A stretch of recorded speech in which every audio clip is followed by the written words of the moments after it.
नमस्कार, चर्चा टुडे में आपका स्वागत है। धुरंधर इस साल की सबसे अधिक कमाई करने वाली फिल्म बन गई है। आखिर ऐसा क्या है इस फिल्म में कि इतने विवादों के बावजूद, इतनी गालियां सुनने के बावजूद ये फिल्म लगातार आगे बढ़ती जा रही है, कमाई करती जा रही है और लोग इसके पीछे दीवाने हो रहे हैं। सबसे दिलचस्प बात यह है कि जो पाकिस्तान, ऐसा कहा जा रहा है कि पाकिस्तान के खिलाफ ये मूवी बनी है, लेकिन उस पाकिस्तान में भी इसकी 20 लाख पायरेटेड कॉपी बिक चुकी है। अब आप सोच सकते हैं कि इस मूवी में ऐसा क्या है, कुछ तो है जिसके कारण इसका कलेक्शन लगातार बढ़ता जा रहा है, लोकप्रियता लगातार बढ़ती जा रही है। आज हम इसी पर चर्चा करेंगे कि धुरंधर में ऐसा क्या है। क्या सिर्फ प्रोपेगेंडा फिल्म होने के नाते इसकी इतनी लोकप्रियता बढ़ी है, या फिर फिल्म में कुछ ऐसा है, कुछ ऐसा दम है जिसके कारण लोग इसको पसंद कर रहे हैं। हमारे साथ हैं वरिष्ठ पत्रकार खालिद रशीद जी। खालिद जी, आपका स्वागत है। बहुत धन्यवाद, शुक्रिया आपका। बहुत दिनों बाद आपने आमंत्रण दिया। हाँ बिल्कुल, कुछ परेशानियां, कुछ अपरिहार्य कारण थे जिसके चलते हम लोग थोड़ा सा लेट मिल रहे हैं, लेकिन चलिए, हम लोग की चर्चा एक बड़ी चर्चित चीज पे हो रही है। तो पहले तो ये बताइए कि आपने धुरंधर देखा या नहीं देखा, और देखा तो आपको इसमें ऐसा क्या लगा? देखिए, वाकई मैं धुरंधर देखने का फैसला मैंने फीडबैक के आधार पे किया। जिस तरह से इस फिल्म की चर्चा हो रही थी, जिस तरह से लोग इसको बता रहे थे, तो उस पर चर्चा करने के लिए, उस पर बातचीत करने के लिए फिल्म को देखना बहुत जरूरी समझा मैंने, और इसीलिए हमने इस फिल्म को देखा। फिल्म देखने के बाद मुझे ये एहसास हुआ कि ये फिल्म एक बार नहीं, 2-3 बार देखने लायक है ना। फिल्म के एतबार से अगर देखें तो कंट्रोवर्सीज वो अलग बात है। कंट्रोवर्सीज उसकी हम लोग चर्चा करेंगे, जो जिस तरह के सवाल उठाए जा रहे हैं इस पे। लेकिन अगर फिल्म के दृष्टिकोण से देखें तो एक जो कमर्शियल फिल्म होती है उसके सारे पहलू इसमें शामिल हैं। देखिए, फिल्म की स्टोरी जबरदस्त है। फिल्म के जो कैरेक्टर्स हैं उन्होंने अपने अपने किरदार को इतना बखूबी निभाया है कि कुछ देर के लिए जो रियल कैरेक्टर है उसमें उनकी छवि पूरी तरह से दिखने लगी है। भाव भंगिमा, हाव भाव, ये तमाम चीजें जो हैं, है ना। तो ये दूसरी वजह है। और तीसरी वजह जो है वो उसका छायांकन है ना, सिनेमेटोग्राफी। ये इतनी जबरदस्त है कि फिल्म जो है लोगों को बांध देती है, अपील करती है फिल्म। और साथ साथ इसमें जो कई सारी ऐतिहासिक पृष्ठभूमियां भी हैं, राष्ट्रवाद का पहलू भी शामिल है इसमें। तो ये सभी चीजें मिलकर फिल्म को एक बहुत ही कंप्लीट फिल्म बनाती है। और शायद इसीलिए आप देखें कि अभी धुरंधर 1 की चर्चा हम लोग कर रहे हैं, और धुरंधर 2 जो है उसकी रिलीज का डेट भी घोषित कर दिया गया है डायरेक्टर की तरफ से, है ना। जैसा कि आप लोगों को पता ही होगा कि 19 मार्च को इसका दूसरा पार्ट जो है वो रिलीज होने जा रहा है। तो ये इस फिल्म के जो मेकर हैं या इस फिल्म से जुड़े जो लोग हैं, निर्माता, निर्देशक है, जो भी हैं, वो उनको इतनी श्योरिटी थी कि इसका जो सेकंड पार्ट है, सीक्वल जो है, उसको लेकर भी वो श्योर थे कि ये फिल्म कामयाब होगी ही होगी। और क्यों ना कामयाब हो, अगर टीम ने इतना बेहतरीन काम किया है।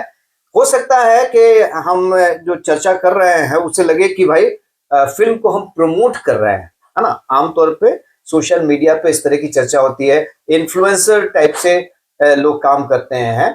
लेकिन हम लोग जो है वो बुनियादी तौर पे इस फिल्म के जो अलग अलग पहलू हैं उस पर चर्चा के लिए बैठे हैं, और इसीलिए फिल्म देखना जरूरी था हमारे लिए। आप फिल्म देखने किस नजरिए से देखते हैं फिल्म, तो ये आप पे डिपेंड करता है। लेकिन हमने जो फिल्म देखी है वो इसी नजरिए से देखी है क्योंकि इसके तमाम पहलुओं पर हम डिस्कस कर सकते हैं। हाँ बिल्कुल खालिद जी, इसी चर्चा को आगे बढ़ाते हुए मैंने भी जो मूवी देखी वो 3.5 घंटे की मूवी थी, लेकिन 1 मिनट के लिए भी बोरियत नहीं हुई। इसका मतलब कि बहुत ही कसा हुआ इसका कथानक है, बहुत ही बढ़िया फिल्मांकन है, सारे कलाकार अपने अपने फील्ड में एक से बढ़ के एक है। नाम तो अक्षय खन्ना का आ रहा है, लेकिन मेरा जो व्यक्तिगत मत है, मुझे लगता है कि हर कलाकार अपने रोल में बिल्कुल फिट है और किसी को किसी से कमतर नहीं आंका जा सकता है। अक्षय खन्ना का कुछ स्वैग अलग दिखा है, थोड़ा बेहतर लगा है लोगों को और लोग उस हाव भाव के दीवाने हुए हैं। लेकिन जो कहानी की जो कैरेक्टर की जो खासियत है, हर कैरेक्टर की अलग खासियत है और अपने अपने कैरेक्टर में सारे कलाकारों ने बेहतरीन परफॉर्मेंस किया है। लेकिन जाहिर है कि कुछ मीडिया का एक ग्रुप इसके खिलाफ है और कुछ फिल्मकार या कुछ कला जगत से जुड़े हुए लोग भी इसकी आलोचना कर रहे हैं। और इसमें जो मुख्य बातें जो उभर के सामने आई हैं, जैसे अरफा खानम है, बहुत वरिष्ठ पत्रकार हैं, उन्होंने कहा कि ये एंटी विमेन और एंटी मुस्लिम और एंटी पाकिस्तान, जो उनका कहना था, 3 सवाल उन्होंने उठाए थे। तो आपको क्या लगता है कि ये एंटी मुस्लिम या एंटी वुमेन मूवी है? एंटी पाकिस्तान से तो मैं भी सहमत हूं भाई, क्योंकि पाकिस्तान के ही जो गैंगवार है उसके बारे में उठाई गई है, तो एक बार आप मान सकते हैं कि शायद वहां की छवि, लेकिन इस तरह के गैंगवार की कहानियां तो भारत में भी उठाई जाती रही हैं। जैसे गैंग्स ऑफ वासेपुर था, कुछ इसी तरह की कहानी उठाई गई थी और यहाँ के भी जो आपराधिक जगत की चीजें दिखाई गई थी, लेकिन उसको लेके तो कोई ऐसा ये नहीं था कि नहीं इससे भारत की छवि धूमिल हो रही है। यदि सच्चाई दिखाई जाएगी तो उसी रूप में दिखाई जाएगी जिस रूप में है। यथार्थ जो कला है, कला का यथार्थ चित्रण करना, ये आपकी बाध्यता भी हो जाती है यदि आप सच्ची घटनाओं पर स्टोरी बना रहे हैं। तो आपको क्या लगता है कि एंटी वुमेन या एंटी जो एक कम्युनिटी के खिलाफ या पाकिस्तान के खिलाफ है? देखिए, आपने बड़े पत्रकार का नाम लिया। अरफा खानम जो है वो पत्रकार बड़ी हैं, लेकिन उन्होंने फिल्म किस नजरिए से देखा, सवाल ये है। आप मुस्लिम चश्मे से क्यों फिल्म को देख रहे हैं? आपको एंटी मुस्लिम लगेगी क्योंकि उसमें सारे कैरेक्टर्स जो हैं वो मुस्लिम है ना? और जो कुछ भी वो कर रहे हैं फिल्म में, हत्या, हिंसा, ये तमाम चीजें हैं, निगेटिव कैरेक्टर्स हैं, है ना? तो निगेटिविटी ज्यादा है वहां पे। तमाम चीजें जो हैपन हो रही हैं फिल्म में वो निगेटिव है, तो वो तो निगेटिव है ही है। मुस्लिम कैरेक्टर है तो मुस्लिम समाज को वो दिखा रही हैं वहां पे, और ऐसे लोग हैं समाज में, ऐसे लोग हैं, क्रिमिनल एलिमेंट्स हैं, और इसी तरह की परिस्थिति और हर समाज में है ना? तो आप, यदि उनपे कहानी बनती है, जैसे हर समाज में क्रिमिनल एलिमेंट है। मैं जो सुनीता जी, मैं जो कह रहा हूँ वो बहुत महत्वपूर्ण ये है कि आप फिल्म को फिल्म के नजरिए से देखिए ना। आप मुस्लिम चश्मे से क्यों देख रहे हैं, हिंदू चश्मे से क्यों देख रहे हैं? इसमें किसी को ना खुश होने की बात है, ना किसी को नाराज होने की बात है। अगर कैरेक्टर पृष्ठभूमि है पाकिस्तान की, इस फिल्म में पृष्ठभूमि पाकिस्तान की है, तो वहां पे जो मेजोरिटी है वो कौन है? वो सारे जो कैरेक्टर्स हैं वो मुस्लिम कैरेक्टर्स हैं। तो ये तो होना ही है। फिल्म को अगर आप, मैं ये जो कह रहा हूं बहुत महत्वपूर्ण बात लाइन कह रहा हूं कि सच्चाई को अगर आप बिना आवरण के देखना चाहते हैं तो आप ये फिल्म देखिए, है ना? और उसको समझने की कोशिश कीजिए कि क्या कहना चाह रहा है डायरेक्टर्स, प्रोड्यूसर्स जो है वो क्या परोस रहे हैं, क्या स्टोरी परोस रहे हैं और किस ढंग से परोस रहे हैं।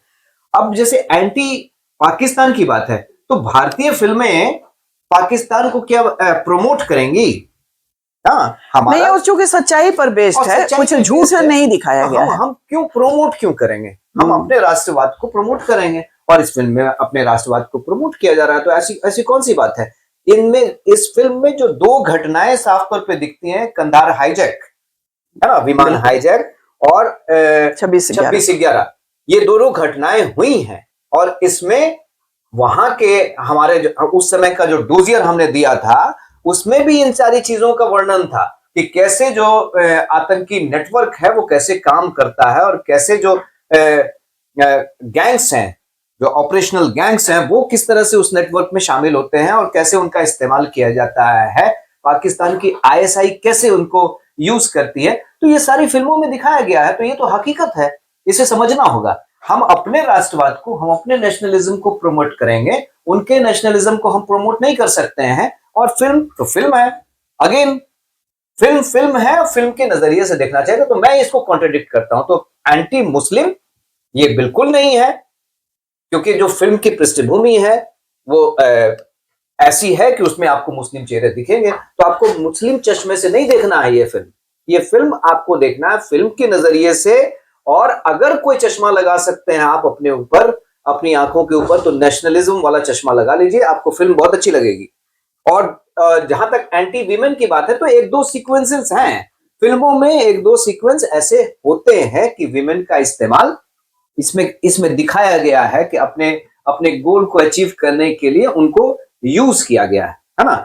जो लव सीन्स हैं या लव अफेयर्स उसमें दर्शाए गए हैं, वो अपने गोल को अचीव करने के लिए दिखाए गए। लेकिन खालिद जी, एंटी वीमेन मान सकते हैं खालिद जी, लेकिन मुझे लगता है कि इसे भी आपको एंटी वीमेन नहीं मानना चाहिए फिल्म के नजरिए से। बिल्कुल खालिद जी, मेरा अपना मानना है कि एंटी वीमेन इसलिए नहीं है कि उसमें दो महिलाएं ही मुख्य रूप से कैरेक्टर में आई हैं और दोनों ही बहुत मजबूत दिखाई गई हैं। मजबूत का मतलब कि एक जो रहमान बलूच या डकैत, रहमान डकैत की जो वाइफ है, वो खुलेआम अपने पति को थप्पड़ मार देती है और वो सह लेता है।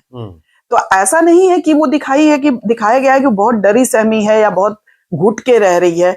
एक बहुत नामी गिरामी जो क्रिमिनल की पत्नी है, वो भी पूरे बुलंदी के साथ रह रही है और उसको डोमिनेट कर रही है। ऐसा नहीं कि एकदम डरी सहमी सी है। तो पहला तो वहां भी वो एंटी वुमेन वहां उसका कैरेक्टर नहीं है। दूसरा कैरेक्टर जो एक मंत्री की बेटी का कैरेक्टर है, उसमें भी ठीक है कि उस एक व्यक्ति के प्रेम में वो फंसती है, लेकिन वहां भी बोल्ड लड़की का किरदार दिखाया गया है कि वो बिल्कुल बोल्डली पार्टियां कर रही है। हाँ, इस फिल्म में जो कैरेक्टर है, जिसके साथ वो अफेयर्स में इन्वॉल्व होती है, उसने तो उसको यूज करने की उसने यूज किया है। लेकिन वो लड़की, ये भी बात है कि आप सोचिए कि वो इतनी बोल्ड है कि वो सेल्फ डिसीजन लेती है साथ में जाने का, और एक मंत्री की बेटी होके भी वो हिम्मत दिखा रही है। ये ठीक है, उसके डिसीजन सही गलत अलग बात हो सकता है। दूसरे रूप में नहीं रख रहा हूँ। हाँ, बिल्कुल, ये कह रहा हूँ कि इसको फिल्म के नजरिए से देखिए। हाँ, बिल्कुल, के कथानक का हिस्सा है। हाँ, बिल्कुल, स्टोरी लाइन का हिस्सा है। आप उसको फिल्म के नजरिए से देखिए। इसको एंटी वीमेन बिल्कुल की जरूरत नहीं है। लेकिन एंटी पाकिस्तान तो ये फिल्म होनी ही चाहिए, क्योंकि जैसे जो चीजें दिखाई गई हैं उसमें पाकिस्तान का इन्वॉल्वमेंट रहा है, पाकिस्तान की आईएसआई का इन्वॉल्वमेंट रहा है। आतंकी नेटवर्क जो पूरे दुनिया में चलता है ना। यूएई में ये फिल्म बैन कर दी गई है ना। क्यों कर दी गई, सवाल ये उठता है। अगेन, हवाला का जो नेटवर्क है, जिस तरह से प्रमोट करता है टेररिज्म को, वो उसका कनेक्शन कहीं ना कहीं मिडिल ईस्ट से जुड़ता है। इसलिए मिडिल ईस्ट में ये फिल्म जो है वो बैन कर दी गई है। तो अलग अलग उनके स्वार्थ हैं, इस वजह से इन तमाम विवादों की चर्चा हो रही है। नहीं, चलिए खालिद जी, मेरा भी अपना यही मानना है। ठीक है, कहीं थोड़ा बहुत ये कह सकते हैं कि किसी एक सरकार की तरफ कहीं झुकाव दिखाती है, या शायद कुछ ऐसे डायलॉग्स हैं ये जो शो करते हैं कि पहले उतना समर्थन नहीं मिला हमारी जो एजेंसियां हैं उनको, बाद में फ्री हैंड मिला, जिसके चलते वो काम कर पाई। कहीं ना कहीं ये थोड़ा इसका संकेत मिल रहा है इस मूवी में। लेकिन कुल मिला के अल्टीमेटली समझना ये होगा कि ये एक फिल्म है, और फिल्म चूंकि सच्ची घटनाओं पर आधारित है। ये पाकिस्तान का भी मैंने कई चैनलों की बातें देखी, वहां के लोग कह रहे हैं कि नहीं, लियारी में ऐसा था और लियारी में ऐसे गैंग हुआ करते थे।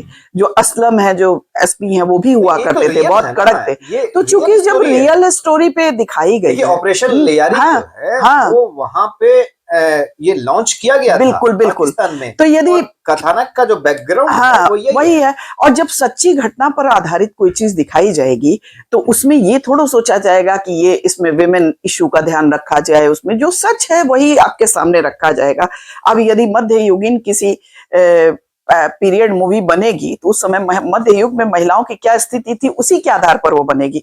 ऐसा नहीं होगा आज की मॉडर्न विमेन को दिखाएंगे। चलिए आप कंक्लूड चलिए, तो मैं नहीं कहूंगा कि भाई ये फिल्म कंप्लीट फिल्म है, बहुत प्रभावी है। सभी कैरेक्टर्स ने अपने किरदार को बखूबी निभाया है और हमें तो इसके सीक्वल का इंतजार। बिल्कुल बिल्कुल।